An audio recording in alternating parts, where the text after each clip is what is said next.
सारा प्रणाम, मैं हूं भूपेश कोहली। बड़ी बहस में आप सभी का स्वागत है। ये कैसी नफरत। एक वायरल होते वीडियो ने फिर नफरत फैलाने की शर्मनाक साजिश की है। यह वीडियो है केरल का, जहां सिमी के सहयोगी माने जाने वाले एक संगठन पीएफआई यानी पॉपुलर फ्रंट ऑफ इंडिया ने अपनी नफरत फैलाने वाले एजेंडे को नुमाया किया। पीएफआई से जुड़े हुए लोग उत्तर प्रदेश के मुख्यमंत्री योगी का मुखौटा और भगवा कपड़ा पहनकर एक शख्स को बीच चौराहे पर मारते पीटते और रस्सियों से बांधकर घसीटते हुए दिखाई दिए जा रहे हैं। पीएफआई की स्टूडेंट विंग सीएफआई ने इस वीडियो को अंजाम भी दिया है और वायरल भी किया है। दरअसल एक्टिविस्ट सिद्दीकी कप्पन पर उत्तर प्रदेश सरकार के एक्शन लेने और उसे जेल भेजने के फैसले से उपजी नाराजगी का पीएफआई के लोगों ने इजहार किया। उत्तर प्रदेश सरकार ने हाथरस के सीएए और एनआरसी के विरोध प्रदर्शन, अशांति फैलाने की साजिश और तोड़फोड़ के बाद पीएफआई को जिम्मेदार मानते हुए उत्तर प्रदेश पुलिस ने कड़ा एक्शन लिया था। अब उत्तर प्रदेश सरकार पीएफआई पर बैन लगाने का भी मन बना चुकी है और योगी सरकार के इन्हीं कदमों से नाराज पीएफआई ने अब यह शर्मनाक हरकत की है। लेकिन बड़ा सवाल यह कि केरल की वामपंथ सरकार ने अब तक इस पर कोई एक्शन क्यों नहीं लिया और ना ही किसी विपक्षी दल ने इसकी निंदा की। अलबत्ता कुछ मुस्लिम बुद्धिजीवियों ने यह बात जरूर उठाई कि यह गलत है और कुछ सिरफिरों के चलते पूरी जमात पर सवाल उठते हैं।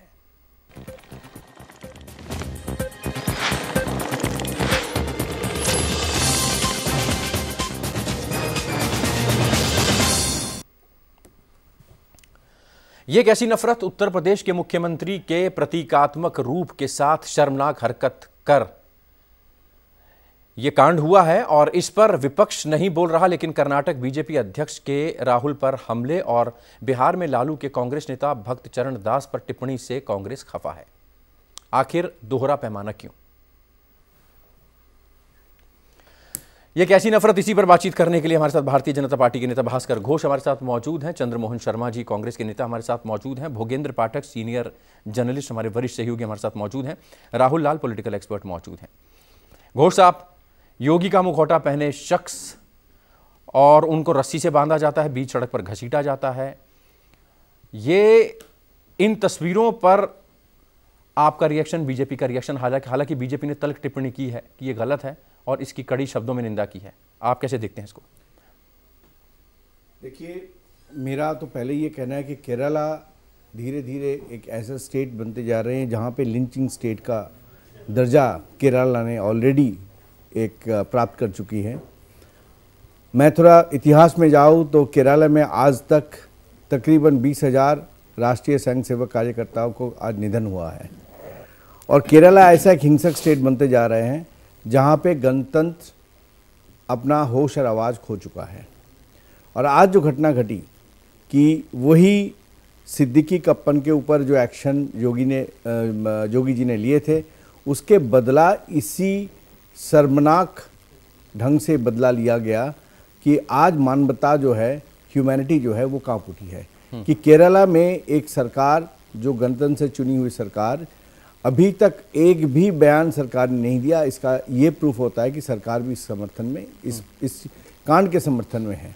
और यही वो केरला है जहाँ पे आप देखे हैं एक के बाद एक लिंचिंग का घटना पिछले 4 साल में आए हैं, एक के बाद एक लिंच।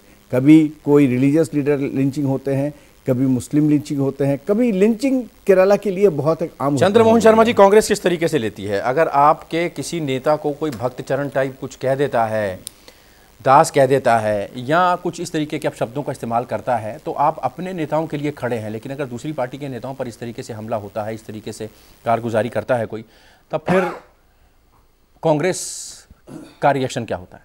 देखिए भूपेश जी, कोई भी गलत कार्य होगा और जो गलत है उसको निंदा और पुरजोर उसका विरोध करना चाहिए, वो निंदनीय है। लेकिन क्या करें, लोकतंत्र है और लोकतंत्र है तो ये कैसी निंदा, यही प्रश्न उठ जाता है। किन पे? जो लोग आज प्रश्न उठा रहे हैं। जब राष्ट्रपिता महात्मा गांधी की ऊपर गोली चला दी जाती है तो मुख बन जाते हैं लोग। मैंने फिर बोला क्योंकि ये निंदनीय है, ऐसा नहीं होना चाहिए। लेकिन लोकतंत्र की आड़ के अंदर जब आप राष्ट्रपिता तक को नहीं बख्शते तो प्रश्न आप पे उठता है, क्योंकि आपने कैसी एक पार्टी बना दिया है देश के अंदर। नहीं, आप इसकी निंदा करते हैं? योगी का मुखौटा पहनाकर किसी को सड़कों पर ले आना, रस्सी बांधना, हैंटर मारना, जूते चप्पल मारना, उनके प्रतीकात्मक को भगवा पहना हुआ उन्होंने। मैं वही कहा, बिल्कुल उसका पुरजोर विरोध करते हैं, इसको खंडन करते हैं और बहुत निंदनीय तरीके से विरोध करता हूं कि लोकतंत्र की मर्यादा के अंदर विरोध होता है, लेकिन विरोध के अंदर इस तरह का विरोध जायज नहीं है। लेकिन प्रश्न किस पे उठता है? प्रश्न किसने बांटी इस थाली के अंदर ऐसी विरासत? वो विरासत इन लोगों ने बांटी जब देश का एक गुलदस्ते को, देश के इस गुलदस्ते को बनाए वो कोई इन्होंने बदल दिया।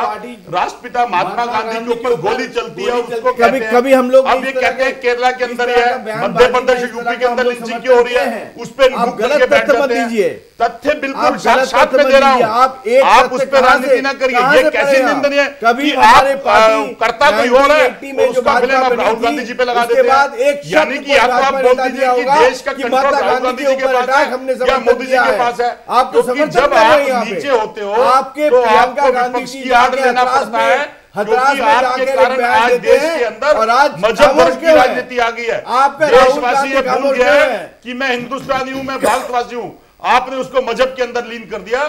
यही एक विरासत कटुता की आज सामने आ रही है। इस पे हमें सबको राहुल जितना ये मामला, चलिए आता हूं, एक बयान भी नहीं दिए और भी गेस्ट हमारे पास, एक एक करके आता हूं। राहुल लाल पॉलिटिकल एक्सपर्ट हमारे साथ मौजूद हैं, बेबाक राय रखते हैं अपनी। राहुल, आपसे समझना ये चाहेंगे कि इस मुद्दे का इस समय होना, इस मुद्दे को पॉलिटिसाइज होना, इस मुद्दे को जितना बड़ा करना भारतीय जनता पार्टी के फेवर में जाने वाला है, क्योंकि उत्तर प्रदेश में तमाम स्टेट्स में चुनाव है और अगर पोलराइजेशन होता है, कुछ युवकों ने ये किया है, दूसरे समुदाय के लोगों ने, और इसका अगर बात का बतंगड़ बनता है और जितना उछलता है मुद्दा, कहीं ना कहीं बीजेपी को फायदा ना, इससे बीजेपी को बिल्कुल लाभ मिलेगा। देखिए जो घटना घटी है, चंद्रमोहन जी कांग्रेस से, उनको भी इसकी आलोचना करनी पड़ी। इसलिए करनी पड़ी कि देखिए एक तो वो मुख्यमंत्री संवैधानिक पदधारी हैं। हमारी असहमतियां तमाम मुद्दों पे, कोई भी आदमी किसी सरकार से असहमति रख सकता है, किसी व्यक्ति से असहमति रख सकता है, लेकिन असहमति रखने का ये चीज़ नहीं हो सकता कि आप इस प्रकार का अमर्यादित आचरण कर दें। तो वो एक संवैधानिक पदधारी है। दूसरा है कि हमें यह भी मानना चाहिए कि वो एक धार्मिक पद पे भी हैं और वो एक धार्मिक वस्त्र भी ग्रहण करते हैं। तो आप जब इस तरह की चीज़ों को करते हैं तो एक तरह से ये हमला संवैधानिक चीज़ पे भी है, ये हमला आपके जो है कि धार्मिक प्रतीक चिन्हों के ऊपर भी हमला है। तो एक तरह से ये घटना बिल्कुल ही निंदनीय है और इस प्रकार की घटना नहीं होनी चाहिए। वहाँ के सरकार को त्वरित तौर पे इसके ऊपर कार्रवाई करनी चाहिए। जो लगातार चीज़ें उठ रही हैं कि आखिर उनके तरफ से आलोचना क्यों नहीं हो रही है, ये जो तर्क है, देखिए कि आखिर किस तरह से उस समय महात्मा गांधी को लेके क्या चीज़ें रही, या फिर जो गोडसे को किस तरह से महामंडित किया जाता रहा। देखिए तमाम आप आरोप लगा सकते हैं, मैं सहमत हूँ इन प्रकार की चीज़ों से, लेकिन क्या उन आरोपों के कारण इस तरह की घटना को कोई अंजाम दे दे? पीएफआई को अगर लग रहा है कि उनके साथ अन्याय हो रहा है, तो भारत में एक स्वतंत्र न्यायपालिका है। वो स्वतंत्र न्यायपालिका आपको पूरी तरह से जो है कि तमाम छूट देता है कि आप वहाँ पे आपके साथ कोई भी गलत कर्तव्य हुआ है, कुछ भी गलत चीजें हो रही, तो आप जाइए और अपने आप को सही और गलत आप साबित कीजिए। लेकिन उस विरोध प्रकट का ये जो तरीका है, ये बिल्कुल गलत है। और जो बात आपने कही कि इसका अंतिम परिणाम ये होगा कि इस प्रकार के घटनाओं से कहीं न कहीं भारतीय जनता पार्टी को चुनावी लाभ ही मिलेगा, क्योंकि बीजेपी ध्रुवीकरण में विश्वास करती है, ध्रुवीकरण के पॉलिटिक्स उन्हें लाभ ही होता है। चलिए आता हूँ राहुल आपके पास। अहम एक पॉइंट को आपने उठाया। भूपेंद्र पाठक जी हमारे साथ मौजूद हैं। भूपेंद्र जी, भारतीय जनता पार्टी का कहना है इस्लाम का धरती पर प्रेम फैलाने का यही तरीका है क्या? एक सवाल उठाया कटाक्ष करते हुए। नहीं, देखिए वो कहते हैं कि कृष्ण या करीम की कुदरत अलग कोई नहीं, अल्लाह या ईश्वर तेरी सूरत अलग कोई नहीं, पान गंगा जल करो या आबे जमजम का पियो, जल तत्व इनमें एक है, रंगत अलग कोई नहीं। मतलब है इंसानियत, सबसे बड़ा धर्म है इंसानियत। जहाँ पे इंसानियत को हम ख़त्म करेंगे, इंसानियत को मारेंगे, वहाँ पे तो गड़बड़ियाँ पैदा होगी ही। अब देखें कि पीएफआई, तमाम जो खबरें आती हैं, जितनी भी सूचनाएं आ रही हैं, उसका निचोड़ ये है कि पीएफआई देश के लिए हितकर नहीं है। वह देश को तोड़ने का और इस्लामिक जो कट्टरवाद है उसको कहे कि गलत तरीके से फैलाने का काम पीएफआई का है। हम देख रहे हैं किस तरह से दिल्ली में भी आंदोलन हुए और तमाम गतिविधियां बताती हैं। सिद्दीकी कप्पन को ही ले लें, उनके ऊपर तो कार्रवाई होनी ही थी। मैंने कप्पन पे तो 56 केस हो जाए वो भी कम है। देखिए सोच बदलने से व्यवस्था बदल जाती है, सोच बदलने से हिंसा उपजती है, सोच में जब गंदगी आ जाती है तो देश टूटने लगता है। और यही कप्पन ने किया। भास्कर घोष साहब, पुलिस अधिकारियों के मुताबिक 36 आर्टिकल उनके लैपटॉप से मिले। शर्जील इमाम, राम मंदिर, दिल्ली दंगे, एंटी-सीएए प्रोटेस्ट जैसे मुद्दों का जिक्र किया गया था। उनके आर्टिकल में मुस्लिमों को भड़काने का काम करते थे। और ऐसे में अगर उनके खिलाफ कार्रवाई हो रही है तो फिर ये तस्वीरें सामने आ रही हैं। वही तो हम कह रहे हैं, इस देश में तो अफजल गुरु का फांसी होते हैं तो लोग जेएनयू में लोग ये नारा देते हैं आप जानते हैं नारा क्या दे दिया है जेएनयू में। आज के दिन में स्टूडेंट इस्लामिक मूवमेंट के साथ कप्पन का जो डायरेक्ट ताल्लुकात है वो प्रूफ हो चुका है और ये आज अदालत के अधीन है, इसलिए मैं इसके ऊपर कोई भी टिप्पणी नहीं करना चाह रहा हूँ। लेकिन आज के दिन में देखिए एक्शन अगर होता है यूपी में और उसका जो रिएक्शन होता है केरला में, और आप अभी तक सरकार ने एक भी बयान, एक भी एक्शन नहीं लिया, एफआईआर तक दर्ज नहीं हुआ। केरल का जो पिनराई विजयन मंत्रिसभा है और मुख्यमंत्री जो है वो अभी तक एक भी एफआईआर दर्ज नहीं हुआ। आप देखिए, तो ये बंगाल में हम देख चुके हैं कि सीपीएम का रुख क्या होता है, सीपीएम ने कैसे मतलब पूरा गण हत्या की है। तो आज यहाँ पे केरल सरकार, वही सीपीएम सरकार और जो बंगाल में सीपीएम ने की है, आज उसी का हम एक रवैया देख रहे हैं, इसका एक मिरर इमेज हम देख रहे हैं। तो ये तो चलता आ रहा है, पुलिस अधिकारियों ने तमाम आरोप लगाए। जो जांच अधिकारी है उसने कहा कि एक जिम्मेदार पत्रकार की हैसियत से काम नहीं करता था, मुस्लिमों को भड़काने वाले लेख लिखता था और इससे कम्युनिटी में उफान पैदा करता था, उबाल पैदा करता था, दंगे कराने की कोशिश करता था। राहुल, देखिए, मैं कह रहा हूँ कि सिद्दीकी कप्पन के ऊपर जो तमाम आरोप लग रहा है न्यायपालिका उसको देखेगी, लेकिन 2-3 चीज़ें बड़े इसमें मेरे तरफ से गंभीरता से ध्यान देने वाली चीज़ है। पीएफआई को लेकर तमाम तरह की आलोचनाएं होती रहती हैं। मैं कह रहा हूँ झारखंड सरकार ने कब का पीएफआई के ऊपर प्रतिबंध लगा दिया गया है, लेकिन उत्तर प्रदेश में एक नई सी स्थिति देखता हूँ कि आप कोई भी हाथरस का घटनाक्रम हुआ, उसमें भी पीएफआई के ऊपर तमाम तरह की चीज़ें आई, अभी इस घटनाक्रम में भी हम लोग देख रहे हैं। लेकिन ये आप पीएफआई के ऊपर सरकार, उत्तर प्रदेश सरकार त्वरित तौर पे 2017 में आई है। मैं मांग करके थक चुका हूँ आखिर उत्तर प्रदेश सरकार को प्रतिबंध लगाने में इतना विलंब क्यों हो रहा है। तो आप क्या उत्तर प्रदेश सरकार जानबूझकर एक तरह से ध्रुवीकरण कराने के लिए अब तक उसके ऊपर प्रतिबंध नहीं लगा रही है? ऐसे संगठन पे जिसके ऊपर कि खुद सरकार का मानना है, केंद्र सरकार भी मान रही है कि वहाँ से कहीं कहीं उसकी गतिविधियाँ गलत किस्म की गतिविधि हो रही है, तो उसके ऊपर त्वरित तौर पे इनको ये जो हम लोग बार बार सुनते हैं कि उत्तर प्रदेश सरकार कोई जो है कि उसके ऊपर प्रतिबंध लगाएगी, वो अब समय आ चुका है कि उसको त्वरित तौर पे लगा दिया जाए। अगर आप नहीं लगाते हैं तो फिर यही माना जाएगा जो प्रश्न आपने भूपेश जी शुरुआत में पूछा था कि फिर तब तो आप जानबूझ के उनको ढील भी देना चाहते हैं कि वो इस प्रकार की गतिविधियां करें और फिर पोलराइजेशन पॉलिटिक्स का लाभ भारतीय जनता पार्टी को मिले। चंद्रमोहन शर्मा जी, कप्पन के खिलाफ मुकदमा चलाए जाने को लेकर उसके कार्यकर्ता नाराज चल रहे हैं, इसलिए ये प्रदर्शन का तरीका कितना जायज़, हालांकि आप इसकी निंदा कर चुके हैं, लेकिन आपको लगता है कि स्थिति यहाँ तक पहुंची होगी? देखिए, इसकी सबसे बड़ी स्थिति का प्रमाण तो भी आ गया। घोष साहब ने अपनी बात खत्म करी, उसके बाद जब राहुल लाल जी ने बोले तो उसमें आ गया कि कार्रवाई क्यों नहीं हो रही है। कार्रवाई होने के बाद ध्रुवीकरण कैसे होता है, ध्रुवीकरण को इस देश के अंदर किसने पैदा करा है और ध्रुवीकरण से किसकी वोटों की राजनीति चलती है, ये बेसिकली मंशा बिल्कुल क्लियर है भुवेश भाई। जब जब बीजेपी ध्रुवीकरण करेगी तब तब बीजेपी सत्ता के अंदर वोटों का इजाफा करेगी, ये ध्रुवीकरण का सबसे बड़ा उनका बेनिफिट है। मैंने एक पहले प्रकाश के अंदर एक बात करा था, जिस तरह से आज मैंने निंदा करी इस प्रस्ताव की, मैंने खंडन करा कि लोकतंत्र में इस तरह का विरोध निंदनीय है। क्या कभी किसी बीजेपी के बड़े नेता ने या बीजेपी जैसे घोष साहब नेता ने कभी इस बात की निंदा करी कि राष्ट्रपिता महात्मा गांधी के ऊपर गोली चला देना या गोडसे को महात्मा गांधी के बराबर खड़े कर देना? चंद्रमोहन जी, 40,000 दंगे 40,000 दंगे भाजपा के जमाने में नहीं हुए थे।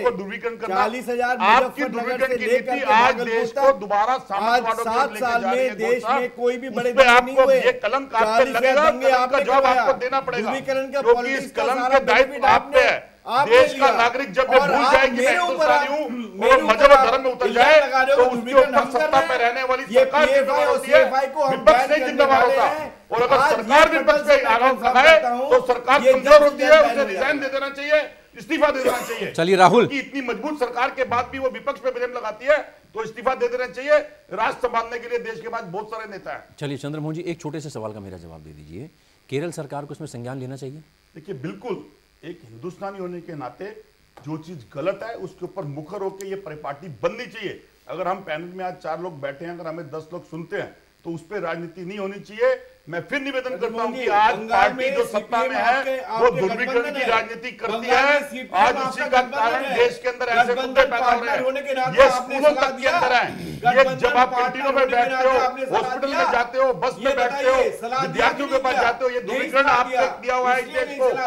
जब 1947 से पहले ध्रुवीकरण था उसको खत्म करके राष्ट्र को आजादी मिली थी, लेकिन आपने सत्ता हासिल ध्रुवीकरण के ऊपर करी है। राहुल आता हूं। खबरें ये भी हैं कि सरकार पीएफआई पर प्रतिबंध लगाने की तैयारी में है, सिमी से इसके तार जुड़े हुए देखे जा रहे हैं। देखिए मैं वही कह रहा हूँ कि अगर ये खबर, जब ये घटना घटेगी तो बड़ा ही सुखद सी स्थिति होगी, क्योंकि मैं पिछले कई सालों से लगातार ये मांग करता रहा हूँ, हर डिबेट में मैं मांग करता रहा हूँ कि पीएफआई को लेके, क्योंकि जब भी कोई घटना घटती है तो हम लोग सुनते हैं कि पीएफआई ने एक तरह से कहीं कहीं विदेशी फंडिंग कर दी, कई बार अलग अलग मामलों में अलग अलग और चीज़ें देखते हैं। हाथरस के घटनाक्रम में भी आया कि ये लोग आ रहे थे और यहाँ पे कुछ गलत गतिविधियों को मचाने वाले थे, कभी आता है कि सांप्रदायिक सौहार्द को बिगाड़ने वाले थे। तो ऐसे समय में कई राज्यों ने प्रतिबंध लगाया है। उत्तर प्रदेश एक संवेदनशील राज्य है, भारत का सबसे बड़ा राज्य है, यहाँ पे प्रचंड बहुमत की एक सरकार है, तो उसको ऐसे निर्णय लेने में विलंब नहीं करना चाहिए, उनको कठोर से कठोर कार्रवाई करनी चाहिए इस पूरे मामले पे। देखिए विचारधारा की लड़ाई को आपको विचारधारा से लड़नी चाहिए। अब भारत जैसे लोकतांत्रिक देश में इस प्रकार के चीज़ों को, जिसमें कहीं न कहीं प्रतीक के रूप में भी अगर हिंसा का प्रयोग हो रहा है, संवैधानिक संस्थाओं को एक तरह से कहीं कहीं उसको नीचे दिखाने का प्रयास हो रहा है, इसका कहीं से भी समर्थन नहीं होना चाहिए। यहाँ तो एक तरह से धार्मिक प्रतीक चिन्हों के ऊपर भी हमला है। भोगेंद्र पाठक जी, सोशल मीडिया पर बहस छिड़ी हुई है कि केरल सरकार संज्ञान ले और उपद्रवियों पर कड़ी कार्रवाई करे। आपको लगता है हो पाएगा? सरकार की इच्छा शक्ति होगी?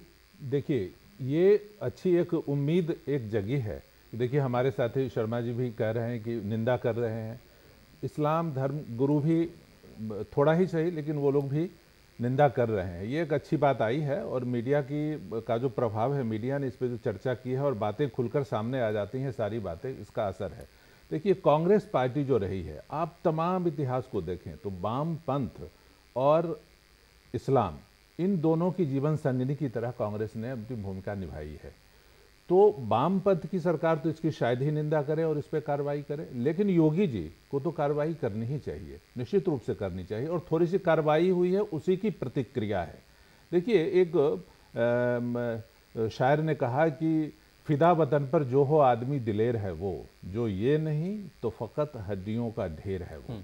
और एक ऐसे लोग भी हैं जो योगी जी को कुत्ता बनाकर, और कैसे कैसे वो छवि देखिए किस तरह की है, जो वीडियो वायरल किया गया है, ये निंदनीय है, बिल्कुल निंदनीय है, कार्रवाई होनी ही चाहिए, है ना। और ये जो नारंगी रंग है, ये सर्वाधिक श्रेष्ठ रंग है, इसकी जो किरणें हैं वो बहुत दूर तक जाती है। इसके बाद का जो रंग है, जिसका तरंग दैर्घ्य सबसे ज़्यादा होता है, वो लाल है। इसका वैज्ञानिक महत्व देश, देखिए वामपंथ और इस्लाम दोनों राष्ट्र के विरोधी होते हैं। राष्ट्र तत्व जो है इसका वो खंडन करते हैं, इसको उसमें विश्वास नहीं करते। चलिए, और ये जो भगवा रंग है ये राष्ट्र पे विश्वास करता है। घोष साहब, किसी एक समुदाय के कुछ लोग ऐसी हरकत करते हैं और ये भी आरोप लगता है भारतीय जनता पार्टी पर कि आप पूरी कौम को, पूरे समुदाय को बदनाम करने लग जाते हैं।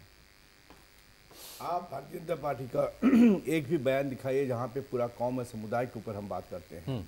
हम अगर कोई घटना हाथरस में हो, ये आरोप मेरा नहीं है, ये पॉलिटिकल पार्टीज का आरोप है। नहीं, आरोप तो हो सकता है, लेकिन हाँ। आप तथ्य में जाइए, आप जो फैक्ट्स में जाइए कि कभी हम लोग कोई कौम के ऊपर, कभी कौम के ऊपर कोई आलोचना हमने नहीं की। जब जब कोई घटना घटी है तब उनके आधार पे हमने कोई कमेंट्स किए हैं, तब उनके आधार पे किए हैं। आज के दिन में देखिए कांग्रेस पार्टी इतना घटना 24 घंटा इतना टाइम बीत गया, एक भी बयान उनके ऊपर नहीं दे रहे हैं। इन लोग राष्ट्रवाद की बात करते हैं, राष्ट्र की बात करते हैं। जब ऐसी घटना घटी है, कोई संविधान पद पे, जो राहुल लाल जी बोले हैं, संविधान पद पे बैठे हुए लोगों को जब इस तरह से मतलब लिंचिंग किया जाता है, मोरली लिंचिंग किया जाता है, तो फिर इसके ऊपर कांग्रेस बयान नहीं देता है। लेकिन राहुल गांधी आज बैठ गए पेगासस के ऊपर सुप्रीम कोर्ट का ऑब्जर्वेशन के बयान देने। देखिए जिस प्रश्न को आपने कोहली साहब करा, उस पे उन्होंने जवाब नहीं दिया। पाठक साहब ने बहुत अच्छे बताया, हमने एक्शन लेना शुरू कर दिया। जवाब आपसे पूछा जा रहा है कि आपने ध्रुवीकरण का ये बीज बोया, तो बोया कैसे, हमारे और उसका रिजल्ट आज आ गया, उस पर ठीक करना आपको। आपने 70 साल की विरासत को ये कह के नकार दिया था कि कुछ नहीं हुआ, तो आज 7 सालों के अंदर ये ध्रुवीकरण दोबारा पैदा क्यों हो रहा है, इसका जवाब आपको देना है, क्योंकि 7 साल से देश की सत्ता आपके पास है। ये ध्रुवीकरण है। जब आप गोडसे को महात्मा गांधी के सामने खड़ा करोगे तो फिर मजहब धर्म के कटयारे पे, या तो आज आप ये कर दीजिए कि गोडसे महात्मा गांधी से पढ़ा, आप कह दीजिए कि आपकी पार्टी की विचारधारा ये, आप ये विचारधारा मानते हैं, राष्ट्रपिता महात्मा गांधी राष्ट्रपिता है देश के, तो आपकी पार्टी या आपके संघ के लोग गोडसे को किसने मानते हैं? आज डिक्लेयर कर दीजिए आप इस बात को। देश के अंदर सबसे ज्यादा श्रद्धा कोई दिए हैं तो हमारी सरकार दिए हैं। देखिए सबसे पहला और सबसे बड़ा ध्रुवीकरण कब हुआ? जब देश आजाद हुआ और देश को धर्म के नाम पर बांटा गया। सबसे बड़ा ध्रुवीकरण वही था और उसका असर अब तक है, जिसको खत्म करना चाहिए। और ये कौन खत्म करेगा? हम सब मिलकर करेंगे। भोगेंद्र जी, लेकिन आपने एक चीज कहा कि आपने सीधे ये चीज कहा कि वामपंथ और इस्लाम दोनों ही राष्ट्र विरोधी है। देखिए, नहीं, राष्ट्र तत्व के विरोधी है, राष्ट्र तत्व के विरोधी है। चलिए, ये थोड़ा सा डिरेल हो रहा है। राहुल, एक पीपल फ्रंट ऑफ इंडिया की student wing CFI campus front of India की रैली के दौरान ये वीडियो बनाया गया, ऐसा किया गया, मुखौटा पहनाया गया, कपड़े पहनाए गए, भगवा कपड़े पहनाए गए और उसके रस्सियों से बांधा गया और तमाम वो सब किया गया जो नहीं होना चाहिए था। लगता है आपको CFI और PFI के खिलाफ जो भारतीय जनता पार्टी कह रही है कि इन पर बैन लगना चाहिए, ये नहीं होना चाहिए, केरल की सरकार कुछ कड़ा एक्शन लेगी इनके खिलाफ? इच्छा शक्ति है या हाथी के दांत दिखाने के और खाने के? ठीक है, निंदा कर दी और खत्म। देखिए, जो पूरा घटनाक्रम में अब तक की जो केरल सरकार की कार्रवाई है उसके हिसाब से तो नहीं लग रहा है कि कुछ कठोर कार्रवाई होने जा रही है। अब तक की कहानी के हिसाब से हो सकता है कि मीडिया डोमेन में या बहुत ज़्यादा पब्लिक ओपिनियन का असर पड़े तो वो कार्रवाई करें, लेकिन स्वतः स्फूर्त कार्रवाई करने की इच्छा शक्ति जो होनी चाहिए वो इच्छा शक्ति नजर नहीं आई। देखिए, सच को सच और झूठ को झूठ हमें कहना पड़ेगा ऐसे मामलों के ऊपर, क्योंकि ये गतिविधि कहीं से भी स्वीकार करने योग्य नहीं है। और देखिए, इस्लाम के कई सारे धर्म गुरुओं ने एक तरह से इसका विरोध भी किया। ये बहुत तो अच्छी एक तरह से देखिए, ये एक कुछ लोगों के घटनाक्रम है। इस कारण से हम पूरे उस धर्म को नहीं जोड़ सकते, क्योंकि हर धर्म में कई तरह के लोग हो सकते हैं, उसका हम अवैध समानीकरण नहीं कर सकते। इसका तो ये हम लोगों को ध्यान रखना पड़ेगा, क्योंकि वो स्वागत योग्य कदम है।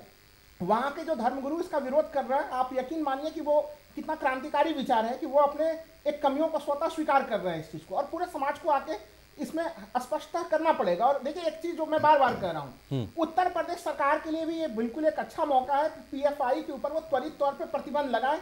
ये नहीं कि फिर इस बार हल्ला हंगामा के साथ ये मामला फिर दब जाए और उनका प्रतिबंध लगाने का मामला फिर लंबित हो जाए, क्योंकि उत्तर प्रदेश में बार बार कर रहा हूँ, बड़ा राज्य है और काफी संवेदनशील राज्य है। यहाँ पे ऐसे संगठनों की कोई आवश्यकता नहीं है। बिल्कुल बिल्कुल, उत्तर प्रदेश सरकार को तो करना ही चाहिए। भोगेंद्र पाठक जी, सिमी से तार जुड़े होने के शक हैं, तमाम उनके ऊपर आरोप लगे हैं कप्पन के ऊपर, और उत्तर प्रदेश में जो हाथरस में कांड हुआ था, दलित युवती के साथ रेप की घटना हुई थी, उसके बाद अशांति फैलाने के आरोप लगे थे सिद्दीकी कप्पन पर। उनके कार्यकर्ताओं द्वारा ये एक्शन लिया गया है। वो जेल में बंद है, न्यायालय ने, कोर्ट ने कुछ तो देखा होगा तभी उनको जेल में बंद किया। इसका मतलब आप कोर्ट के फैसले को भी चैलेंज कर रहे हैं यहाँ पर? ये कोर्ट के फैसले को तो कोई चैलेंज नहीं कर सकता, लेकिन जब एक संगठन उसका विरोध करने लगता है, कानूनी प्रक्रियाओं का जब विरोध होता है, तो बहुत सारी गलत बातें भी सामने आ जाती हैं, लोग उसके प्रभाव में आ जाते हैं। हम जो करते हैं वह हमारी सोच का प्रतिबिंब होता है, और जो किया गया केरल में वो उन लोगों की सोच का प्रतिबिंब है। लेकिन ऐसे लोग तो समाज में हैं ही, करते रहते हैं, बहुत सारी ऐसी घटनाएं होती रहती हैं। इस पे कानूनी कार्रवाई और कड़ी होनी चाहिए। राहुल जी ने बड़ी अच्छी बात कही कि इसमें योगी जी को तो PFI को तो प्रतिबंधित करना ही चाहिए। मैंने एक छोटी सी बात मैंने लिखी है, मैं कहता हूँ, मैं क्या कहना चाहता हूँ लोगों से। हम सारे लोग यहाँ बैठे हैं, हम लोग चाहते हैं कि देश जो है वो मजबूत हो, धर्म और जाति के आधार पर नहीं बटे, सारे लोग एक साथ रहें। वो जिंदगी को हिंद की खुशबू बनाइए, आज रिश्ते जख्म पर मरहम लगाइए। कैसा फसाद मंदिर मस्जिद का दोस्तों, हर कदम पे सबको हम सफ़र बनाइए। आज इंसान बेकसी में बेजरी में जी रहे, उस दर्द को सहलाइए, नफरत मिटाइए। घोष साहब इत्तेफाक रखते हैं। और अंतिम दो पंक्तियां हैं, जान निसारी देश की खातिर करें हम लोग, हो चमन रोशन इसे महमह बनाइए। मंदिर मस्जिद में क्या रखा है घोष साहब? वही हम कह रहे हैं, मंदिर मस्जिद में कुछ भी नहीं रखा है, लेकिन मंदिर एक धरोहर है जिसको भी रहना चाहिए, और मस्जिद भी एक धरोहर है, वो रहना चाहिए। लेकिन मंदिर तोड़ के अगर मस्जिद बनाए तो उसकी प्रतिवाद होना चाहिए। राहुल, आने वाले दिनों में उत्तर प्रदेश चुनाव में जैसे जैसे परवान चढ़ेगा, पॉलिटिकल पारा चढ़ेगा, तापमान बढ़ेगा, सर्दियों के दिनों में उबाल आएगा, ऐसे में लगता है आपको कि ऐसी तस्वीरें, ऐसी घटनाएं और सामने आएंगी, पोलराइजेशन की कोशिश होगी जैसा कि इतिहास रहा है? नहीं, बहुत ज़्यादा। अभी तो आप देखिएगा कि देखिए, मैं किसी भी संवैधानिक पदधारी को लेकर जो भी टिप्पणी की जाती है, आपको याद होगा कि जब दिल्ली विधानसभा के चुनाव हो रहे थे तो उसमें केजरीवाल को क्या चीज़ें कही गई, उसमें कांग्रेस ने किस तरह से माननीय प्रधानमंत्री को लेकर कुछ टिप्पणियाँ कर दी। तो उससे भी कठोर अभी हम लोग बहुत ही उस तरह के तमाम बयान भी देखेंगे, और इस प्रकार के घटनाओं की आवृत्ति और काफ़ी हाई इंटेंशन पे आवृत्तियाँ भी दिखेंगी। इसमें कहीं कोई शक वाली चीज़ नहीं है। लेकिन कामना करता हूं, आपके चैनल के माध्यम से सभी पार्टियों से निवेदन भी करूंगा कि चुनाव को बिल्कुल आप लड़िए, उसको आप पॉजिटिव एजेंडे के साथ लड़िए, इस प्रकार के घटनाओं से जितना दूर रखेंगे समाज उतना ही नहीं बढ़ेगा, क्योंकि भोगेंद्र जी ने बड़ा ही शानदार संदेश दिया है, वो संदेश समाज में जीवंत रहना चाहिए, लेकिन राजनीतिक दल वैसा होने नहीं देते। चंद्रमोहन जी, कंक्लूड आपसे करूंगा।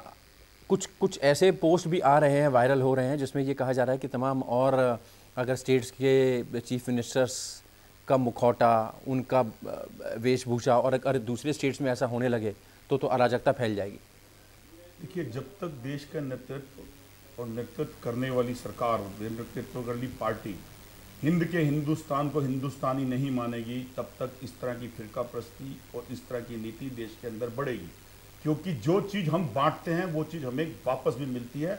ये प्रमाण चंद्रमोहन जी, कश्मीर में जब और आज भी हिंदुस्तान, कश्मीर आपका नहीं है, कश्मीर हिंदुस्तान का है। कश्मीर के लिए दर्द आपको नहीं, हमको भी होता है। ये आप अपनी छाती कश्मीर या किसी चीज में मत धोखा करिए। यही फिरकाप्रस्ती और यही ध्रुवीकरण आज देश के अंदर ऐसे हालात पैदा कर रहा है, उसका आपके पास जवाब नहीं है। उसके लिए आपके पास जवाब नहीं। कश्मीर का हर वासी हिंदुस्तानी है, ये सिखाना पड़ेगा आपको। लेकिन आपके आने के बाद देश का हर व्यक्ति अपने आप को प्रांत में बांटने लग गया। इसके गुनाहगार आप हो और इसका जवाब आपसे पूछा जाएगा, लोग भी पूछेंगे, इतिहास भी पूछेगा। करके आप वो कीजिए जब कश्मीर। चलिए, आरोप प्रत्यारोप का दौर यहाँ पर जारी है। जवाब आपको देने पड़ेंगे। दुबई में भारत हारता है, वहाँ पे लड्डू बांटते हैं, तब वो मैच किसने करवाया? आपने करवाया। आरोप प्रत्यारोप, चलिए आरोप प्रत्यारोप का दौर यहाँ पर जारी है। उत्तर प्रदेश के मुख्यमंत्री योगी आदित्यनाथ का मुखौटा पहनकर एक शख्स को रस्सी से बांधा जाता है, घसीटा जाता है, उसके साथ बर्बरता की जाती है। हालांकि वो सब प्लांटेड था और वो सब दिखाने के लिए था, लेकिन प्रतीकात्मक एक छवि जो थी उसमें योगी आदित्यनाथ की भगवा पहने हुए, उनका पोस्टर, उनका मुखौटा उसके शख्स के मुंह पर था। तमाम एक्सपर्ट्स ने इसकी कड़े शब्दों में निंदा की, चाहे वो भारतीय जनता पार्टी हो, कांग्रेस हो, लेकिन केरल सरकार की तरफ से अभी आधिकारिक तौर पर इसकी निंदा नहीं की गई है। और तमाम पॉलिटिकल पार्टीज और एक्सपर्ट का कहना है कि केरल सरकार को इस पर एक्शन लेना चाहिए। क्या ये मुद्दा आगे जाएगा, क्या और ध्रुवीकरण की बातें सामने आएंगी, इस पर हमारी नज़र बनी रहेगी। लेकिन फिलहाल आज बड़ी बहस में अभी के लिए इतना ही। शामिल होने के लिए भास्कर घोष साहब बहुत शुक्रिया, चंद्रमोहन शर्मा जी बहुत शुक्रिया, भोगेंद्र पाठक जी वरिष्ठ पत्रकार हमारे साथ जुड़े रहे, बहुत शुक्रिया, राहुल एक्सपर्ट कमेंट्स के लिए आपका भी बहुत शुक्रिया। बड़ी बहस में अभी के लिए इतना ही। दीजिए इजाजत, ब्रेक के बाद खबरों का सिलसिला जारी रहेगा। आप चलते रहिए सहारा न्यूज़ नेटवर्क के साथ। फिलहाल इजाजत, सहारा।